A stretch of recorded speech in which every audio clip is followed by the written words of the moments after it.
बहुत जल्दी श्री कृष्ण की प्राप्ति कराने में समर्थ है श्री तुलसी महारानी जी। प्रिया जी का बताया हुआ उपाय श्री वृंदा सखी, ये वृंदावन की अधिष्ठात्री देवी हैं। ये वृंदावन की पूरी व्यवस्था को देखती हैं। प्यारे जो के नित्य केली की व्यवस्था करती हैं और इनकी कृपा के बिना कोई वृंदावन में प्रवेश नहीं कर सकता। ये हमारी प्यारी जो की प्रिय सखी वृंदा सखी श्री तुलसी महारानी जी। चंद्रानना सखी ने कहा कि परम सौभाग्यदम राधे महापुण्यम वरप्रदम श्री कृष्ण श्यापि लभ्यर्थम उनका तुलसी सेवनम मतम।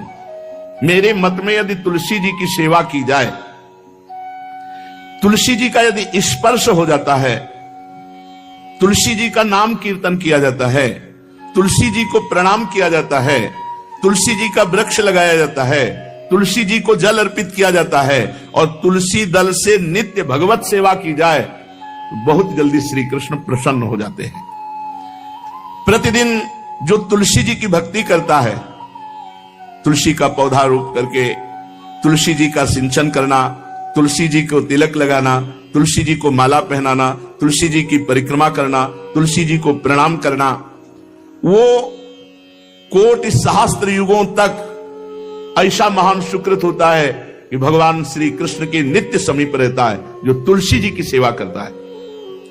जब तक मनुष्य की लगाई हुई तुलसी की शाखा प्रशाखा बीज पुष्प सुंदर दल से तुलसी जी सुशोभित होती है, तब तक हजारों कल्पों में श्री हरिधाम में रहते हुए उसका कभी पुण्य नष्ट नहीं होता। जैसे एक दिन तो 1000 कल्प, 2 दिन 2000 कल्प वो भगवान के नित्य धाम में महान सुकृत के बल से भगवत धाम में रहेगा जो तुलसी जी का पक्का मान लीजिए। जब स्वयं में थे तो तुलसी जी रोपण करके तुलसी जी का एक वन लगाया था और रोज नवीन नवीन मंजरी तुलसी दल लेकर प्रभु के चरणों में कहीं न कहीं तुलसी जी की कृपा हुई। वृंदावन, ये वृंदा अधिष्ठात्री देवी वृंदावन की है, इनकी कृपा के बिना। हे चंद्रादने, संपूर्ण पत्रों और पुष्पों को जो उतार करके सम्मान पूर्वक पहले प्रार्थना करनी चाहिए। हे वृंदा देवी, हे तुलसी जी, भगवान श्री हरि की पूजा के लिए या प्रियाजू की पूजा के लिए हम आपके कुछ मंजरी कुछ दल लेकर के सेवा करना चाहते हैं, आप कृपा करके मुझे दीजिए और फिर उतार लें। ऐसे नोचना नहीं, बहुत सम्मान से बहुत प्यार से, तो तुलसी जी प्रसन्न होते हैं।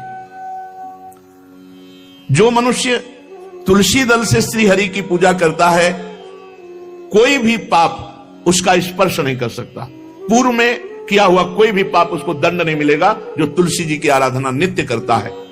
अब इतना जल भी ना चढ़ा दे, माल पुण्य हो जाए और तुलसी जी अंतर ध्यान अनुकूल जल, जैसे मान लो गमले पे हैं तो इतना बड़ा तांबे का रोज उससे चढ़ा, अब भर के लोटा चढ़ा दोगे 2-4 दिन में अंतर ध्यान हो जाएंगे तुलसी जी। बहुत विवेक से जरूरत है, मतलब भारी पुण्य होगा। अब इतना बड़ा लोटा रोज जल चढ़ाओगे तो 2-4 दिन में पीली होके अंतर ध्यान हो जाएंगे। इतना जल अनुकूल जल चाहिए, एक तांबे का छोटा सा लिया, ऐसे रोज डालो, उसमें कोई फर्क नहीं। और गमला उठाकर धूप में विराजमान करो। सेवा का मतलब क्या है? जो तुलसी जी को जल अर्पित करके तुलसी जी की सेवा करता है, हरि चिंतन करता है, कभी कोई पाप उसका स्पर्श नहीं कर सकता।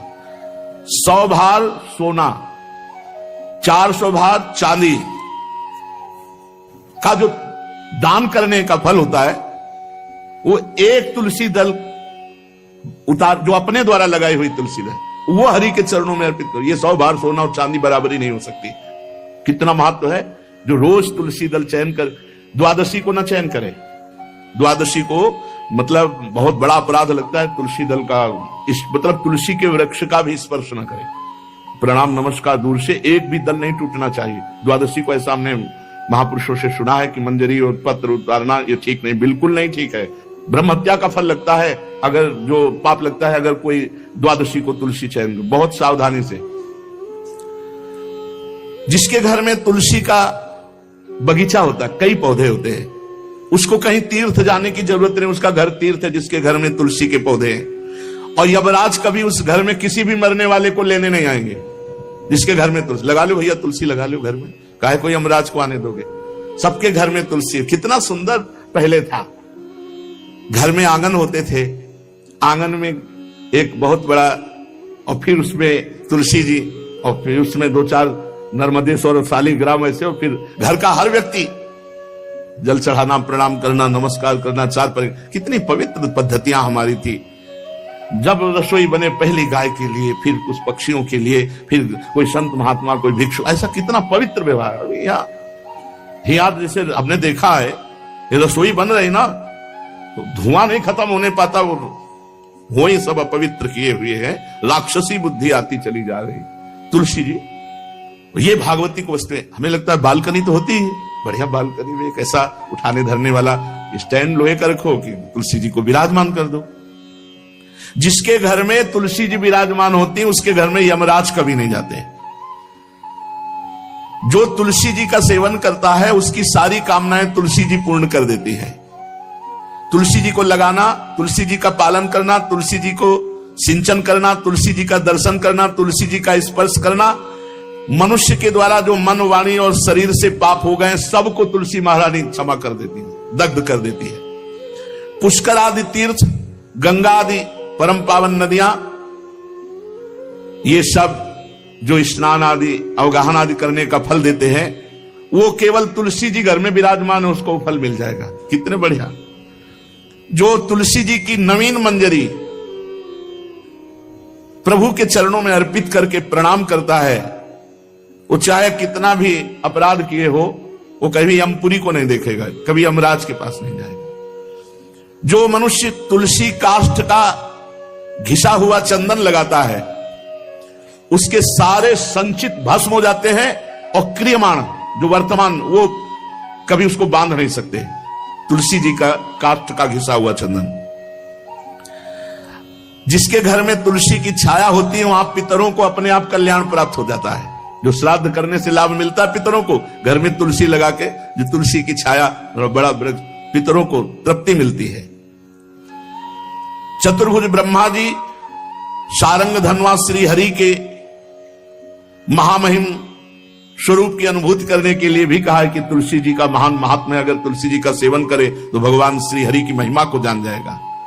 स्त्री हो या पुरुष, पुरुष नपुंसक नारीवा जीव चराचर कोय, सर्व भाव भज कपट तज मोहि परम प्रीस होय। शरीर वर्दी है, हमारी पोशाक है, हम सब एक हैं, आत्मस्वरूप है, कुछ अलग नहीं है। शरीर केवल पांच भौतिक है तो सबका पांच भौतिक है, उसमें चिन्ह है स्त्री पुरुष के, बस। इसके लिए भगवान की आराधना निषेध थोड़ी है। जो स्त्री या पुरुष श्री तुलसी जी के काष्ठ के मन के बना के, जैसे छोटी कंठी या बड़ी माला धारण करता है, श्री कृष्ण उसके बस में हो जाते हैं। यह है तुलसी जी की महिमा। परम सुहाग श्री कृष्ण मिल जाते हैं, और कौन सी भी हमें उपलब्धि चाहिए। हे गोप नंदिनी, तुलसी जी का सेवन करने से श्री कृष्ण वश में हो जाते हैं। जो तुलसी की माला से नाम जप करता है, काउंटर वाली बात तो स्मृति के लिए भाई है, हम निषेध नहीं करते, नहीं बहुतों के भजन बंद हो जाएंगे, पर हम इतनी महिमा जरूर बता देते हैं कि तुलसी माला से जो नाम जप किया जाता है, उससे आध्यात्मिक सिद्धि बहुत जल्दी होती है। गुरुदेव भगवान कहते, जो अंगुलियों से रगड़ होती है मन का से, उसमें आध्यात्मिक ऊर्जा शक्ति तुलसी माला से। प्लास्टिक पर भाई करो, निषेध नहीं करने, बंद हो जाएगा वो भी राधा राधा कहना, वो हमें बंद नहीं करना। हम कह रहे हैं तुम जैसे बने वैसे करो, लेकिन माला का बहुत बड़ा प्रभाव है। तुलसी परम पवित्र, भगवान श्री हरि की प्रिया, और उनके काष्ठ को जब हम ऐसे ऐसे नाम के साथ, तो विशेष ऊर्जा शक्ति, आध्यात्मिक शक्ति हमें जागृत होती है। हो सके जिनको ऐसा बन सके तो छोटी एक वो आती है सुमिरनी, उसको रख लो, अपनी जेब में रख लो, उससे करो। और नहीं है तो भैया तुम इसी से करो, नाम जप करो, भाव को भाव न खालसो, नाम जपत मंगल दिस दसो। सुंदर सुंदर तुलसी जी के वृक्षों के समीप बैठ करके जो अनुष्ठान किया जाए वो बहुत लाभदायक। श्रीमद् भागवत का, गोपाल सहस्त्र नाम का कोई भी पाठ तुलसी जी के समीप विराजमान करके किया जाए। आचार्य को बुला करके तुलसी पूजन करना चाहिए, विविध प्रकार के अनुष्ठान, अरे तभी तो सब मंगल होता है। पहले था, हमने देखा है, 4 बजे माताजी दरवाजे के सामने लीपती, रोज का काम। जो पुराने घरों में देहरी के आगे आके 4 बजे लीप करके वहां अपना चौक पूर के दीपक जला, क्या पवित्रताएं थी, क्या मंगल था। जब किसी को निमंत्रण दिया जाता था सबके पैर धोए जाते थे, सुंदर बिछौना बिछा करके और उसमें बैठकर पत्तल और रज के सकोरा कुल्हड़ ऐसे भोजन पाया। कितना पवित्रता, जो हमारी पूर्व पवित्रता थी, धोती कुर्ता चोटी पवित्रता। मान लो अगर बाहर जा रहे तो पैजामा कुर्ता, ऐसे बहुत पवित्र पोशाकें थी, पवित्र आचरण थे, पवित्र खान पान था। घर में जाओ तो एक पवित्रता, एक किसी भी घर में ऐसा नहीं था कि देव मूर्ति न विराजमान हो, किसी भी घर में ऐसा नहीं था तुलसी जी विराजमान न हो, 1-2 गाय जरूर होती थी, पवित्रता।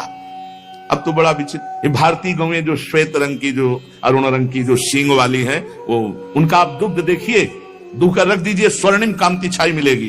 ये हमारी भारतीय पद्धति है, हविष्यान्न, इससे देवताओं का, भगवान का, सबका अभिषेक पूजन होता है। शुद्ध गाय जो हमारी भारतीय है, तीला है उसके जैसे निकला हुआ, वो भगवान ने सेवा की है। हमारे गोविंद भगवान का नाम ही गोविंद, गौओं के इंद्र। भगवान सुबह से निकल जाते थे, शाम तक गौओं को चराते थे। बड़ा असत्य और सत्य का विवेक होने पर साधक को संसार की तरफ से वैराग्य होने लगता है और उसका भजन पुष्ट होने लगता है। और जहां भजन पुष्ट हुआ तो नित्य निरंतर अपने चित्त में भगवान वासुदेव को देखने लगता। चित्त के अधिष्ठात्र देवता भगवान श्री कृष्ण है, वासुदेव। जब चित्त शुद्ध हो जाता है, उसकी पहचान है, न कोई अपना लगता है, न कोई पराया लगता है, सब भगवत स्वरूप लगते हैं। अपना पराये का भेद मिट जाता है। जब चित्त शुद्ध होता है तो किसी भी पदार्थ के भोगने की इच्छा उसमें नहीं रह जाती। जब चित्त शुद्ध होता है तो उसका अनुराग केवल परमात्मा और महात्मा में होता है, पूरे संसार में कहीं होता ही नहीं। ये चित्त शुद्धि का लक्षण है। चित्त शुद्धि का उपाय विवेक और निरंतर नाम जप। चित्त शुद्धि का लक्षण राग द्वेष का अभाव, ना कोई अपना ना कोई पराया, और किसी भी विषय भोगने की इच्छा ही नहीं, आसक्ति तो सिर्फ परमात्मा में या महात्मा में। ये राग द्वेष किसे कहते हैं महाराज? जिस मनुष्य के, जिस पदार्थ के, जिस स्थान की ऐसी आसक्ति हो जाए कि इसके बिना जिया नहीं जा रहा, उसे राग कहते हैं। जैसे मां में राग, पिता में राग, पत्नी में राग, पुत्र में राग, धन में राग, मकान में राग, शरीर में राग, बहुत समझना चाहिए हमारा राग हो गया है, जिसका बार बार स्मरण आए और बार बार खिंचाव हो हृदय से। जो हमारे ध्यान पथ में प्रभु की शिवा और आ रहा है, वो सब राग का ही किया कराया खेल है। द्वेष, इसमें मूल राग है। जिससे राग होता है उसी से द्वेष होता है। राग नहीं होगा तो द्वेष होगा ही नहीं। जब वो हमारे प्रतिकूल चलने लगता है तो द्वेष हो जाता है। प्रतिकूल पदार्थ, प्रतिकूल वस्तु, प्रतिकूल व्यक्ति, तो हमारा द्वेष हो जाता है। यही राग द्वेष जीव के जन्म मरण की श्रृंखला है और इसका मूल कारण देहाभिमान, अहंकार है। महाराज, साधक को समय किस प्रकार बिताना चाहिए? सबके लिए एक जैसा उपदेश नहीं होगा। पूज्य बाबा बोल रहे हैं, जो गुरु के पास रहते हैं उनको सब समय गुरु की सेवा में लगाकर भगवत स्मृति युक्त जीवन व्यतीत करना चाहिए। और जिनको गुरु का सानिध्य नहीं मिला उनको भजन में अधिक समय लगाना चाहिए। यदि गुरुदेव सेवा के लिए आदेश करें, वही सबसे बड़ा भजन है। यदि वो कह रहे हैं कि बैठकर भजन करो, तो अधिक समय भजन में लगाना चाहिए। अगर गुरुदेव सेवा, तो फिर सेवा ही भजन है। जो गृहस्थ हैं उनको अपनी गृहस्थी के कार्य को गुरु सेवा, भगवत सेवा मानकर करना चाहिए।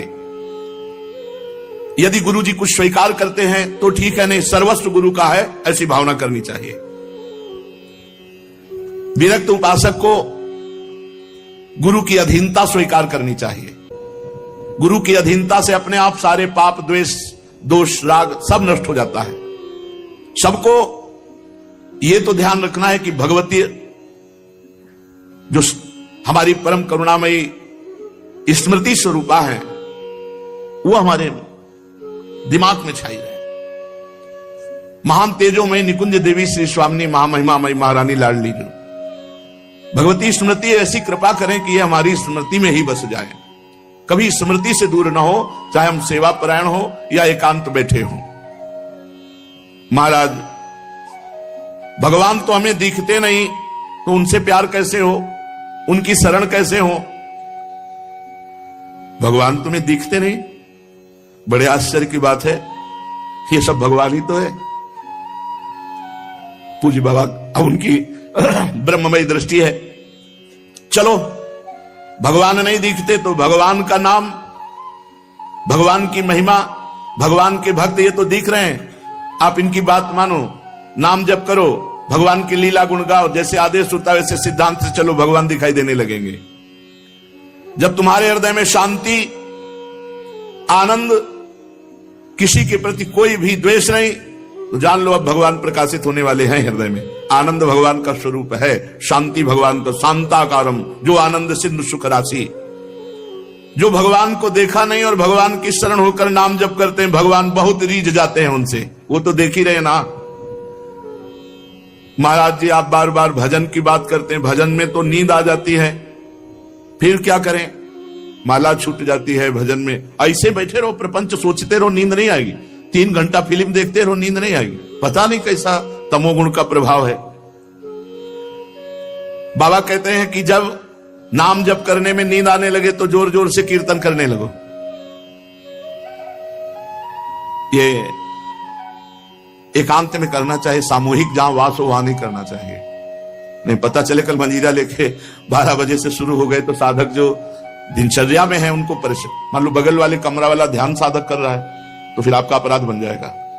यदि आप मंजीरा लेके कीर्तन कर रहे हैं और उसके ध्यान में विक्षेप हो रहा तो अपराध बन जाएगा।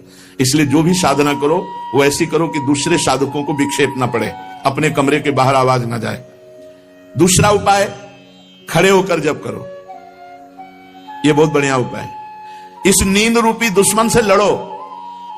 ये खड़े होकर भजन करने का अभ्यास गायत्री अनुष्ठान में, नैष्ठिक ब्रह्मचर्य में, क्यों नई अवस्था में नींद ज्यादा सताती है। तो झोपड़ी थी तो खड़े होकर ऐसे झोपड़ी का ऊपर एक रस्सी ऐसे डाल लिए थे और ऐसे पकड़ लेते, कभी एक पैर के बल खड़े हैं, कभी बाएं पैर, फिर उठा लिया दाएं पैर, और मंत्र में एकाग्रता पूरी जपते हुए बहुत अच्छा लगता। 5-5, 6-6 घंटे, क्योंकि गायत्री का 24 लाख गायत्री का एक पुरस्चरण होता है। भक्त को चाहिए किसी भी स्थिति में भजन के समय में नींद ना आने पावे। बहुत लड़ना पड़ता है, नींद से बहुत लड़ना पड़ता है, एकदम गुस्सा जाते हैं। जैसे बड़ी सावधानी से जप रहे हैं, पता नहीं कब गोल हो गए, माला छूट गया। जब देखा माला छूट गया तो एकदम गुस्सा, अब पूरा माला गया, अब फिर एक से शुरू करना पड़ा। जैसे मान लो आप 99 मनका पे पहुंच चुके हैं और आपका छूट गया तो अनुष्ठान में नहीं माना जाएगा, फिर वहीं से शुरू करो एक से। ये नहीं कि कहीं से भी पकड़ लो वैसे शुरू करो, ऐसा नहीं। जब अनुष्ठान किया जाता है तो अगर जितने पे छूटा, अब ये काउंटर दिखाने थोड़ी चलो, काउंटर आज चला है काउंटर में क्या है कि जितना करो उतना छोड़ दो। हमने गुरुदेव भगवान से, ये तो अभी कुछ समय से चला है, ये तो दिखाई नहीं दिया, पहले कभी दिखाई नहीं दिया, अब तो नई रचना है। नहीं तो छोटा माला वो हाँ सुमेरनी जिसे, और बड़ा माला, ये 2 ही थे चलाने के लिए। अब ये काउंटर भगवान की कलयुग महाराज की कृपा से आ गया है कि चलो माला नहीं तो इसको अपना पहन। माला से लोगों को शर्म भी लगती है, पूरा माला डाले ऐसे, बोले भगत बनता, इसमें अंगूठी की तरह पहने अपना। बढ़िया है, बढ़िया है, बहुत बढ़िया है। किसी तरह भगवत स्मृति, भगवान नाम जप हो रहा है बहुत, पर इसमें यह सुविधा है कि 50 में छोड़ दिया, छोड़ दिया। माला में नहीं छोड़ सकते। यदि अनुष्ठान चल रहा है तो आप बोल नहीं सकते, छोड़ नहीं सकते। मान लो आप 107 में पहुंच गए और आपने छोड़ दिया तो नहीं माना जाएगा, फिर एक से शुरू करो। अब जैसे आप माला जप रहे हैं गुरु मंत्र की, तो बीच में गुरु मंत्र की माला जपते हुए बोलना नहीं है। जो जैसे 11 माला का अनुष्ठान दिया गया उसमें बोलना नहीं। अगर बोला तो जहां से बोला वो फिर वहां से कैंसिल, फिर वहां से शुरू करो। या फिर उसकी पद्धति है, उस माला को ऐसे करके निकाल के मन का रखो, आचमन करो, भगवान से प्रार्थना करो, अत्यंत आवश्यक होने पर बात करो, फिर प्रणाम करो, फिर उसके नीचे वाली मनका से, जहां से रखा है नीचे वाली मनका से शुरू कर दो।